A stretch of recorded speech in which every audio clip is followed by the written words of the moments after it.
รู้เดินหน่อยจัดงานวิทยาศาสตร์นึง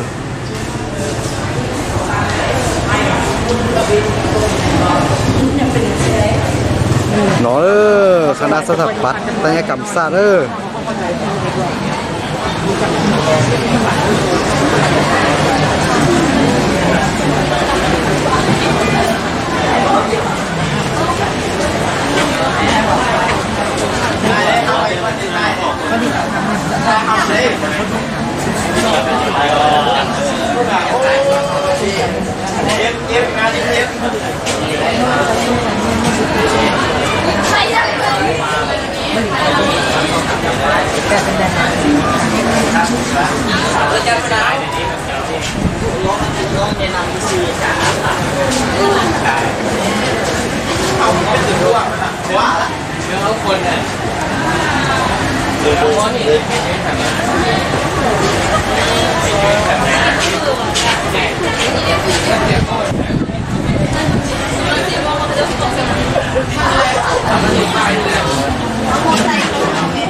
ปีหนึ่งเลยนี่เดือนหนึ่ง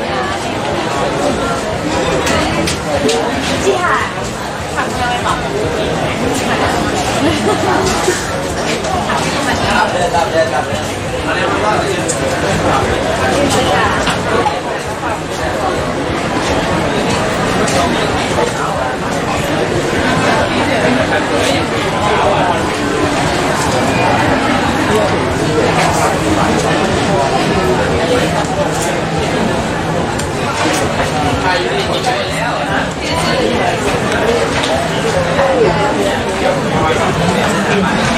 คณะอักษรศาสตร์อยู่เกิดโอ้ลายเชนดอนดอเป็นท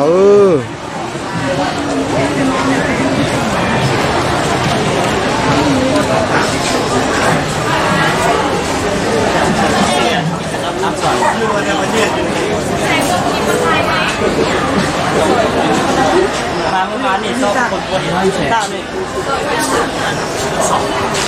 เกิดใส่ลูกศรถูกเลยจับ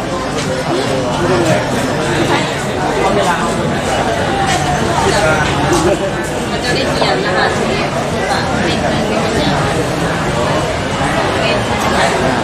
cũng chưa thởคณะอาชีพคณะอาชีพเกษตรศาสตร์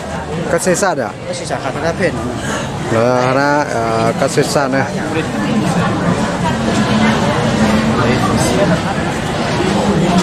ลูกกองซองเลยจะจุฬา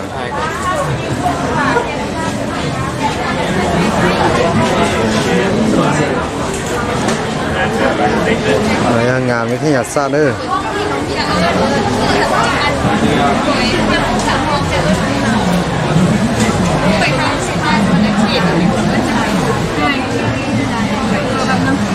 ็นเจนเจจีเนาะงานวิทยาศาสตร์เนี่ยเนาะ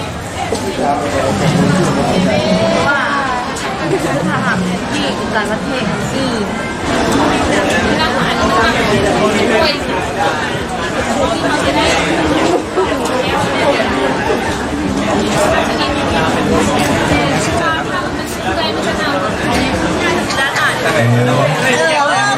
เราเล่นเขาเป็นคนห้องในต้นเราสิว่าตัวว่ากันมันจะสิ่งใด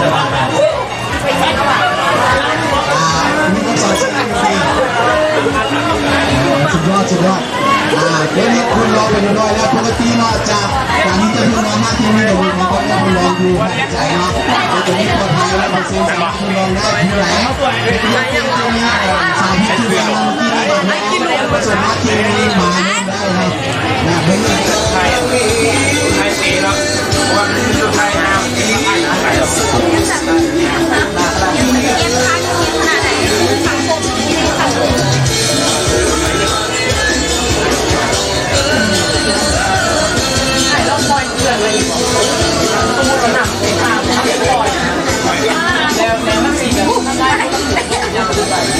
มีบอ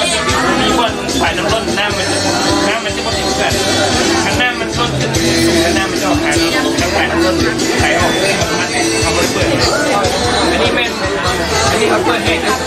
เป็นจะเป็นส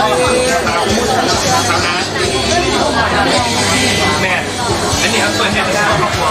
เขาต้องการจะเปิดจะมาเปิดอะไรถ้าเขาประธานเขาคุยแล้วก็คณะเขาจะเป็นคนของ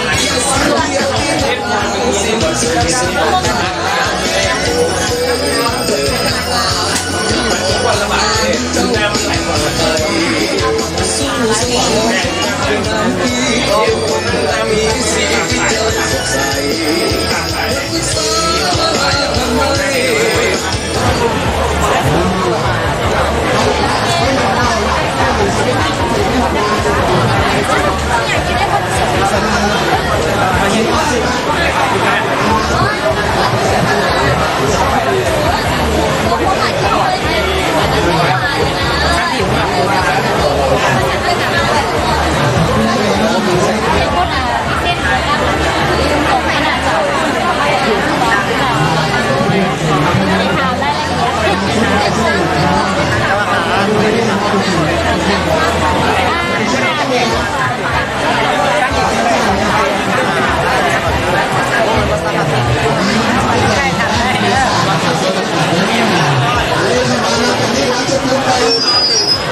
หนอเลยคณะเศรษฐศาสตร์เนี่ย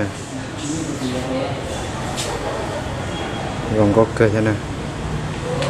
สาธุหัว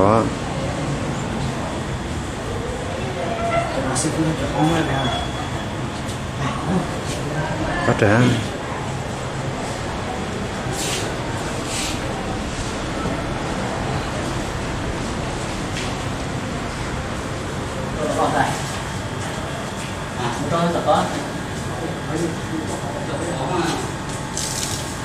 ชื่อจะติดไม้ถ้าต่อได้อ่ะ